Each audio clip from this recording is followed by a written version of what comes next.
오늘 하나님의 말씀은 고린도 후서 12장 7절에서 9절까지 있는 말씀입니다. 신약 성경 299쪽에 있습니다. 다 찾으신 줄 알고 우리 다 같이 한 목소리로 합독하여 읽도록 하겠습니다. 시작. 여러 계시를 받은 것이 지극히 크므로 너무 자만하지 않게 하시려고 내 육체의 가시 곧 사탄의 사자를 주셨으니 이는 나를 쳐서 너무 자만하지 않게 하려 하심이라. 이것이 내게서 떠나가게 하기 위하여 내가 3번 주께 간구하였더니 나에게 이르시기를 내 은혜가 내게 족하도다. 이는 내 능력이 약한 데서 온전하여 짐이라 하신지라. 그러므로 도리어 크게 기뻐함으로 나의 여러 약한 것들에 대하여 자랑하리니 이는 그리스도의 능력이 내게 머물게 하려 함이라. 아멘. 할렐루야. 네. 우리 이렇게 예배에 나오신 성도 여러분, 또 이 방송을 시청하고 있는 유튜브 시청자 여러분, 주님의 이름으로 환영하고 축복합니다. 하나님께서 저와 여러분들, 또 이 자리에 모인 또 이 방송을 시청하는 여러분들에게 날마다 은혜와 복이 넘쳐나게 되기를 간절히 축원합니다. 특별히 우리 교회에 이 방송을 보시고 후원하시는 분들이 있다면 또 그 후원하는 분들 하나님께서 귀한 복으로 갚아주실 거예요. 항상 어디에 있든지 하나님의 은혜가 함께한다는 것을 믿고 저도 항상 기도하고 있습니다. 주의 은혜가 넘치는 귀한 삶을 살아가는 저와 여러분들이 되기를 바랍니다. 자, 오늘은 나의 약함을 알아야 라는 제목으로 말씀을 증거하려고 합니다. 저 중국에서 평생을 살았던 전설적인 선교사가 한 명 있죠. 허드슨 테일러라는 선교사입니다. 그 허드슨 테일러의 손자에 관한 이야기인데, 제임스 허드슨 테일러 3세가 소년이었을 때 그와 그의 형제들이 부모가 중국 변방에서 사역할 동안 저 말레이시아라는 곳에서, 그 나라에서 기숙학교를 다니고 있었어요.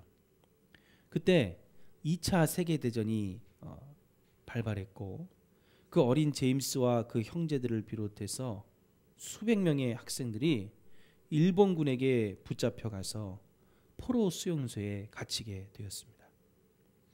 그 몇 년 동안 선교사 부부는 자기 그 자녀들하고 연락을 하지 못한 채 지내야 됐어요. 여러분, 아이가 잃어버려서 단 몇 시간만이라도 아이를 보지 못하고 연락이 안 되면 얼마나 그 부모가 가슴이 애탑니까? 근데 몇 년 동안이나 자기의 자녀들이 죽었는지 살았는지 소식을 듣지 못했다면 아마 부모의 속마음은 타들어갔을 거예요. 죽음이라도, 죽었다라는 어떤 소식이라도 알았다면 슬퍼라도 했을 텐데 살았는지 죽었는지도 모릅니다. 굉장히 힘든 시간을 보내야 했습니다. 그러다가 마침내 이 가족이 아무런 사고 없이 다시 만났어요. 너무나도 감사하고 기쁜 일이죠. 그때 이 테일러 여사가, 엄마가 아들에게 주님이 자신에게 주신 간단하면서도 분명한 메시지를 들려줬어요. 그러니까 이 엄마가, 부모님이 자기가 자신들이 자녀들이 살았는지 죽었는지도 몰랐는데 그 몇 년이라는 시간을 버틸 수 있는 이유에 대해서 얘기를 해주는 거예요. 그게 뭐냐면, 너는 내가 가장 중요하게 생각하는 것들을 돌보고 있으니 나는 네가 중요하게 여기는 사람들을 보살펴 주겠다. 하나님이 주시는 메시지인 거예요. 이 테일러 여사에게, 부모에게 하나님이 주신 메시지였습니다. 네가 지금 내가 중요하게 생각하는 복음 전하는 일을 너희들이 돌보고 있으니 나는 너희들이 중요하게 생각하는 너희들의 자녀들을 내가 보살펴 주겠다는 거예요. 자녀들을 잃어버리고 찾지 못하는 그런 좌절과 절망 속에 있을 때 하나님이 부모들에게 주신 메시지였습니다.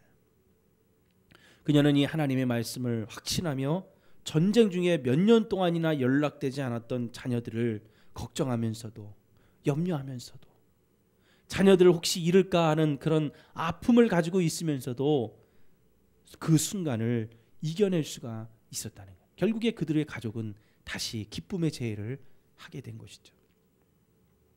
고린도후서 4장 7절에 보면은 이런 말씀이 있어요. 우리가 이 보배를 질그릇에 가졌으니 이는 심히 큰 능력은 하나님께 있고 우리에게 있지 아니함을 알게 하려 함이라.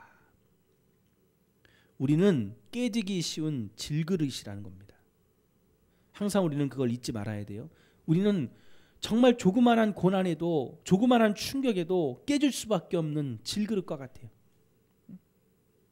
우리는 연약합니다.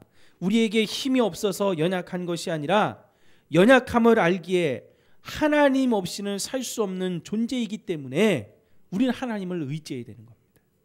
하나님 앞에 맡겨야 되는 겁니다. 자, 그러면 우리가 왜 연약합니까? 여러분, 이걸 알려면 영적인 원리를 알아야 돼요. 여러분, 십자가는 여러분들이 잘 알고 있듯이 변화시키는 힘이 있습니다. 우리 인간의 위치를 변화시켰어요. 죄인의 위치에서 하나님의 자녀의 위치로 변화시켰고, 마귀의 위치도 변화를 시켰어요. 원래 마귀는 어떤 존재입니까? 하나님이 지은 피조물인데 이 마귀는 원래는 천사장 루시엘이었어요.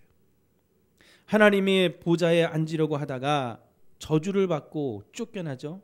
그래서 이 루시엘이 타락한 천사, 다시 말해서 지금의 마귀인 루시퍼가 된 거예요. 사단 마귀라고 우리가 부르죠. 그는 자기가 다스리던 천사의 3분의 1과 함께 이 우주와 지구라는 이 세상에 공중의 권세를 잡은 자가 되었습니다.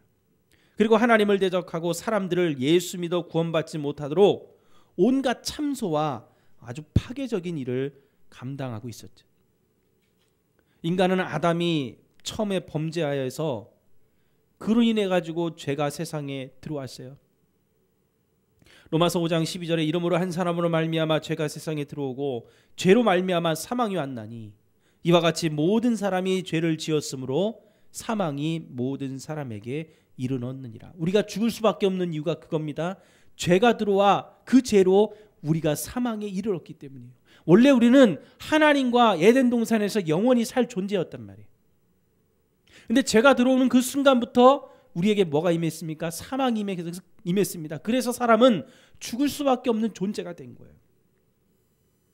우리는 죄로 인해 다스림을 받고 사망이 찾아와 모든 죄인은 죽어야 되기 때문에 죽을 수밖에 없는 죄인이 되었어요. 또 죄인이기 때문에 죄로 인해서 마귀에게 속했습니다. 그래서 마귀가 우리를 종노릇하게 만드는 거예요. 노예로 부리는 겁니다. 그래서 마귀는 사망을 통해 우리를 죽일 권세를 가지고 있었습니다. 그러니까 마귀에게 하나님이 주신 권세가 뭡니까? 이 공중의 권세를 잡았다는 게 뭐예요? 죄를 범하는 죄인은 이 마귀가 죽일 수 있는 권세가 있는 거예요. 그래서 오늘날 마귀는 우는 사자와 같이 두루 삼킬 자를 찾고 있다고 그럽니다. 또한 기회만 있으면 우리의 영적으로, 육체적으로, 생활적으로 우리를 공격하고 파괴하려고 합니다. 그래서 우리는 연약한 거예요. 지금 우리는 마귀가 지배하는 이 세상 속에 살고 있어요. 여러분들은 죄인이기 때문에 죄를 지을 수밖에 없고, 죄를 짓는 그 순간부터, 아니 죄인인 그 순간부터 마귀에게 지배를 받아 여러분들은 자꾸 고난을 당하고 환난을 당하고 어려움을 당하는 거예요. 그래서 여러분들에게 고통이 생기는 거예요. 여러분들에게 어려움이 생기는 거예요. 우리는 거기서 벗어날 수가 없어요. 그런데 십자가가 이 땅에 나타나면서, 아니 십자가를 통해 예수님이 십자가에서 죽으셨다가 부활하시는 그 십자가 사건 이후에 모든 것이 변화가 되었죠. 마귀가 인간의 몸을 하고 있는 예수님을 죄인으로 정죄하고 십자가에 못 박은 사건이 일어났습니다. 그러니까 마귀도 착각을 한 거예요. 예수님이 인간의 몸을 입고 오니까 저 예수라는 사람도 죄인이구나. 근데 여러분, 예수님은 어떤 분이십니까? 인간의 몸을 입고 왔지만 예수님은 하나님이세요. 죄가 하나도 없으신 분이란 말이에요. 그래서 하나님이 마리아의 몸에 이 예수님을 잉태하게 할 때 보통은 남자와 여자가 결혼하고 사랑을 통해서 아이를 임신하지만 마리아의 몸에는 어떻게 임신이 됐어요? 결혼하기도 전에 처녀인데 하나님이 영으로서 그 가운데 임신을 시켜줬어요. 누구를? 예수님을. 이 예수님은 아담으로부터 흘러내려오는 죄가 예수님에게는 없는 거예요. 단지 인간의 몸을 입고 인간의 몸을 빌려 이 땅에 태어나신 것입니다. 예수님은 죄를 지은 적이 없는 하나님이십니다. 그래서 세상에 속하지도 않고 심판을 받을 수 없었어요. 그런데 죄를 짓지 않은 하나님을 심판할 수 없는 마귀가 이 예수님을 정죄하고 십자가에 못 박은 겁니다. 자, 마귀는 법을 위반했어요. 원래 법은 죄인에게 저촉이 되는 겁니다. 만약 법을 위반하지 않는 사람에게 죄인처럼 심판하게 되면 그 사람이 무죄라고 입증되는 그 순간 그 법은 효력을 잃게 되는 거예요.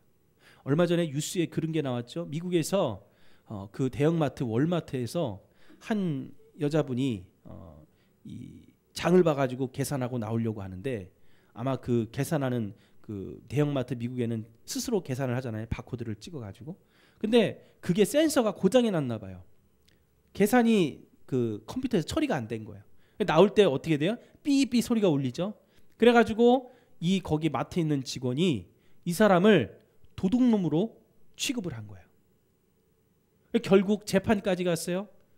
근데 나중에 경찰이 조사해 보니까 이 여인은 정상적으로 계산을 했단 말이에요. 그게 밝혀지니 이 마트 쪽에서 이 여인을 도구도구로 몰아간 것이 오히려 죄를 짓지 않았는데 죄인 취급했기 때문에 그 마트가 재판에서 지게 됐어요. 그래서 배상 금액이 얼마인지 아십니까? 뉴스에 나왔어요. 24억 원을 배상하라는 재판 결과가 나왔어요. 그러니까 이미 죄를 짓지 않은 사람에게 무죄라고 입증되는 그 순간 법은 효력을 잃게 돼버리는 거죠. 그 사람에게 내려진 심판은 무효가 되는 겁니다. 그래서 법을 위반한 마귀는 이제 예수님께서 그 세상의 임금의 자리에서 쫓아내버리셨어요. 권세를 다 박탈시켜버린 거예요. 요한복음 12장 31절에 말씀하죠. 이제 이 세상에 심판이 일어났나니 이 세상의 임금은 쫓겨나리라. 사단 마귀를 뜻하는 겁니다. 사단 마귀는 더 이상 저와 여러분의 영혼에 하나님의 자녀된 영혼과 육체를 죽이고 멸망시킬 합법적인 권리가 없어졌어요. 근데 많은 사람들이 속고 있죠. 많은 사람들이 이걸 모르고 있어요. 복음을 전하지만 마귀가 우리를 괴롭힐 권한이 없다는 것을 모르고 있단 말이에요. 마귀에게 우리를 무너뜨릴 강력한 무기가 있었는데 주님이 그것을 빼앗아 버리셨어요. 죄악의 쇠사슬을 통해 죄를 짓게 하고 우리를 무너지게 하고 지옥에 가려고 하는 권세가 있었는데 그것이 십자가 앞에서 눈 녹듯이 다 없어지게 된 겁니다. 마귀는 참수할 무기를 잃어버렸어요. 밤낮 하나님 앞에서 우리를 참수합니다. 우리의 모든 잘못을 가지고 하나님 앞에 참수합니다. 하나님이 우리를 돌봐주실 수 없도록 만들죠. 우리 중에 죄가 없는 사람이 있어요? 없죠. 모두가 허물을 가지고 있습니다. 하지만 예수님이 하나님의 보좌 우편에 앉아 계셔서 아버지여 참소당하는 저 사람의 죄를 이미 다 제가 담당하고 청산했기 때문에 그 참소는 무효입니다. 예수님은 변호사가 되셔서 우리를 변호하고 증언해 주고 계시는. 어떤 목사님이 여집사님이 다 죽어가는 10살 먹은 딸을 데리고 와서 기도를 부탁했어요. 그 딸에게는 백약이 무효였습니다. 차도가 없었어요. 목사님이 기도하다가 갑자기 마음에 감동이 왔습니다. 이 여집사님이 자기 시어머니가 너무나도 미웠다는 거예요. 그 여집사님이 시어머니를 미워하니 이 사단이 방해하고 참소를 하는 겁니다. 하나님, 저 여인이 사람을 미워하는데 어떻게 하나님의 자녀로서 그럴 수 있습니까? 내 이웃을 내 몸과 같이 사랑하라고 했는데 자기 시어머니, 자기 이웃을 미워하는 저 여인의 기도를 어떻게 들을 수 있습니까? 기도에 효력이 없어요. 힘이 없는 거예요. 그래서 그 딸이 병에 들었는데도 기도에 효력이 없어 낫지를 못했습니다. 목사님이 그 집사님에게 조심스럽게 물어요. 집사님, 혹시 시어머니를 미워하는 마음이 있죠? 그랬더니 집사님이 얼굴이 붉어지더니 그렇게 고백을 합니다. 울면서 고백해요. 목사님, 제 기도 제목이 시어머니를 죽이든지 저를 죽이든지 하세요. 그게 기도 제목이었다. 예수 믿는 집사님이 그렇게 기도를 한 겁니다. 그래서 목사님이 말씀을 합니다. 시어머니가 밉든 좋든 간에 일단 회개하시고 시어머니를 위해서 기도하십시오. 그렇지 않으면 집사님의 기도가 힘이 없습니다. 딸이 낫지 않을 겁니다. 하나님께서 부모를 공경하라고 하셨으니 나쁜 시어머니라도 공경해야 되는 겁니다. 그리고 그 이후의 모든 것은 하나님 앞에 맡겨야 되는 겁니다. 집사님이 목사님의 말씀을 듣고 울며 회개하고 시어머니를 위해서 기도했습니다. 그랬더니 이 집사님의 기도에 힘이 생기기 시작했어요. 그리고 딸을 위해 기도했더니 딸이 낫게 됐습니다. 죄인의 신분이 십자가에서 죽었으니 온전히 회개하고 자백할 때 사단의 참소가 무효가 되어지는 거죠. 또 여러 가지 병을 몰아넣는 무기도 잃어버렸습니다.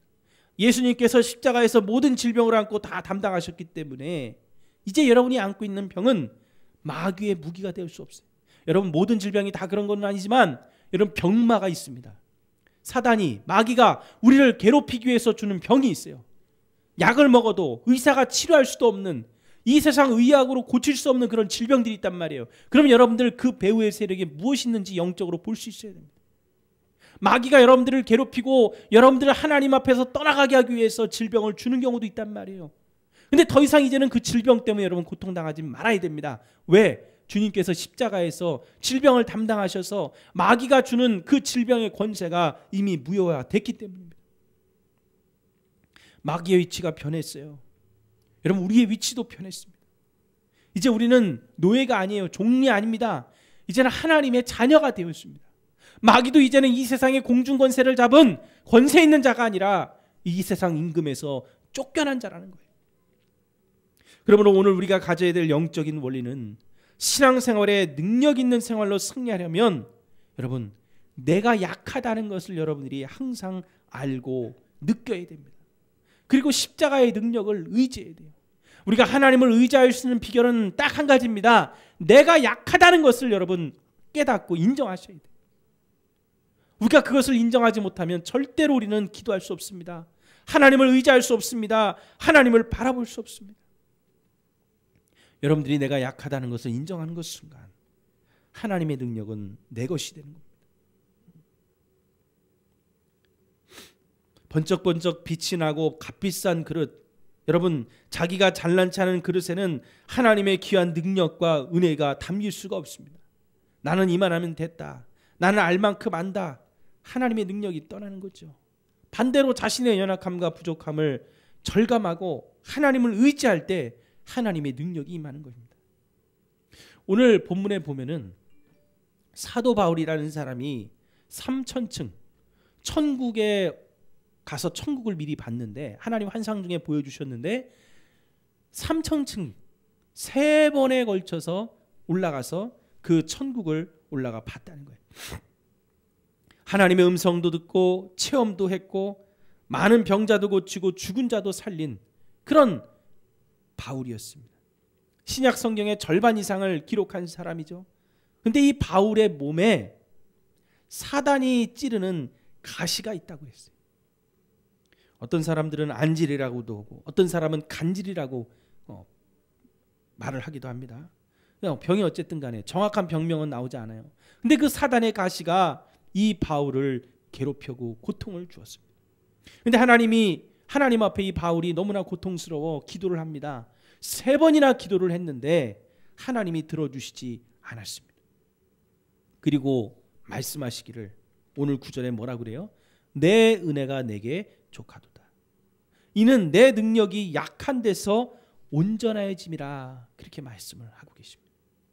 고린도후서 12장 7절에 바울에게 설명하기를 여러 계시를 받은 것이 지극히 크므로 너무 자고하지 않게 하려고 내 육체의 가시 곧 사단의 사자를 주셨으니 이는 나를 쳐서 너무 자고하지 않게 하려 하심이라.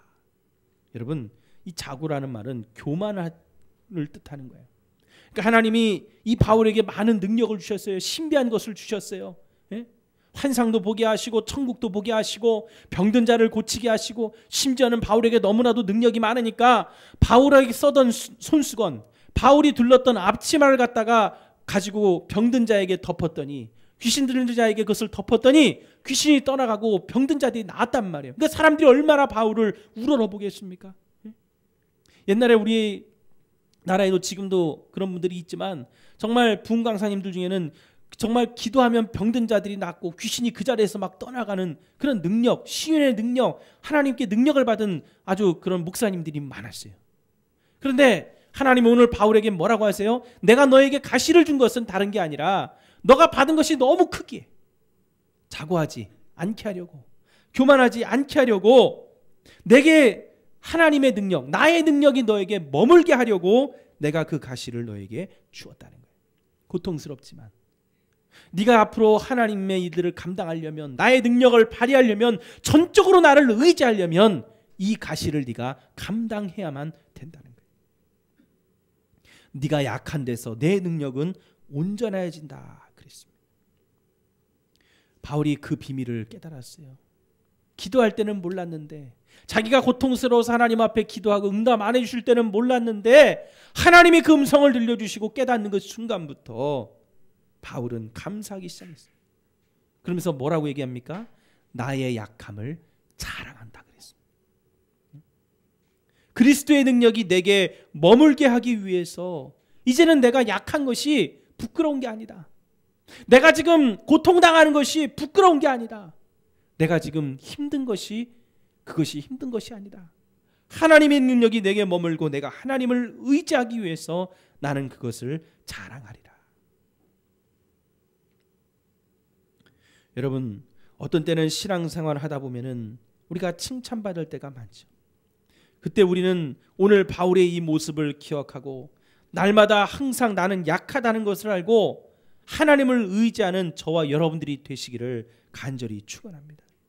오히려 욕을 먹고 수치와 핍박을 당하는 것은 육신적으로 정신적으로 괴로워도 영적으로는 큰 은혜가 되는 겁니다.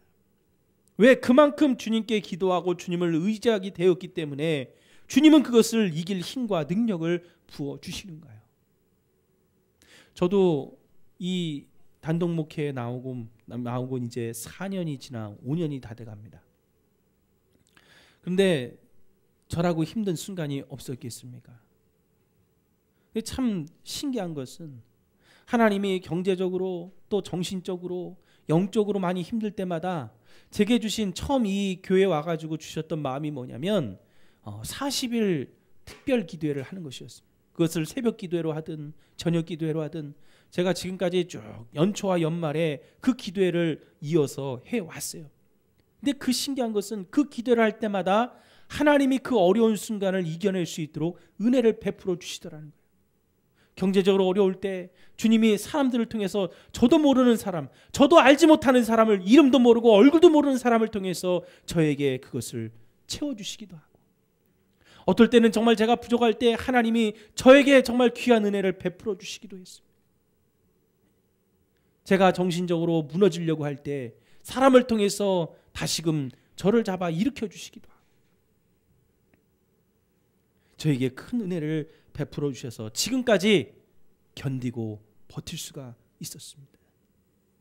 여러분, 포도나무 가지의 줄기가 1mm만 떨어져 있어도 진액의 공급은 중단이 되고 열매를 맺지 못합니다. 말라 죽는 거죠. 포도나무 가지는 포도나무에 딱 달라붙어 있어야 되는 겁니다. 요한복음 15장 5절에 예수님을 자신과 우리를 예수님께서 포도나무와 가지에 비유를 하십니다. 포도나무에서 조금만 떨어져도 시들고 말라져서 버림을 받고 불태워버리는 신세가 되고 마는 거죠. 시편 41편 14절부터 지렁이 같은 너 야곱아라고 얘기합니다. 내가 지렁이와 같이 연약하고 무능함을 깨닫고 하나님을 의지하면 그 지렁이, 정말 연약하고 보잘것없는 그 지렁이와 같은 우리에게 정말 산을 부술 수 있는 날카로운 타작기계로 삼는 능력의 도구로 사용하셔야 했다는 거예요. 하지만 호랑이와 사자처럼 잘난 체하고 강한 체하면 하나님의 능력과 거리가 먼 사람이 되고 마는 겁니다. 자신을 의지할 것이 아무것도 없이 몽땅 비어버릴 때 예수님의 은혜가 충만하고 능력이 가득해지는 겁니다. 하나님의 자녀들, 하나님의 종들이 극심한 환난을 당하고 극심한 고생을 겪게 하는 목적을 여러분 빨리 우리가 깨달아야 됩니다. 그건 하나님을 의지하는 법을 깨닫게 하기 위해서입니다. 병 중에 가장 큰 병은 자기의 약함과 부족함을 깨닫지 못하는 병입니다.